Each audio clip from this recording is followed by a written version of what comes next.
अस्सलाम वालेकुम। मैं इंजीनियर हाफिज सैयद एजाजुल हक, रुकन सूबाई असम्बली सिंध PS 121। मेरा ताल्लुक़ एमकेएम पाकिस्तान से है।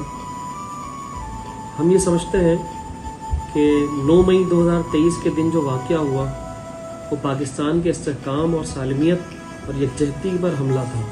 वो पाकिस्तान के गयूर और बाशऊर अवाम के ख़िलाफ़ एक साजिश थी और अफवाज पाकिस्तान और अफवाज पाकिस्तान के शहदाओं के ख़िलाफ़ एक साजिश थी और सोची समझी साजिश थी, एक मुनद्दम साजिश थी।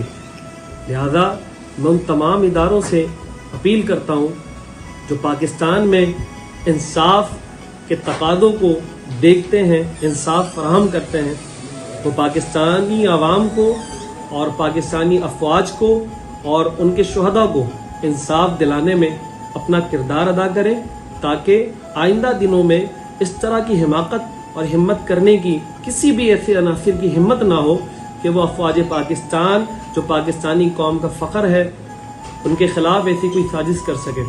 मैं फिर पुरज़ोर अपील करूँगा अपनी तरफ से, अपनी जमात की तरफ से, ऐसे अनासिर के ख़िलाफ़ भरपूर क्रैकडाउन किया जाए और उनके ख़िलाफ़ केसेस चलाए जाए और इंसाफ के तकाज़े पूरे किए जाएँ। शुक्रिया।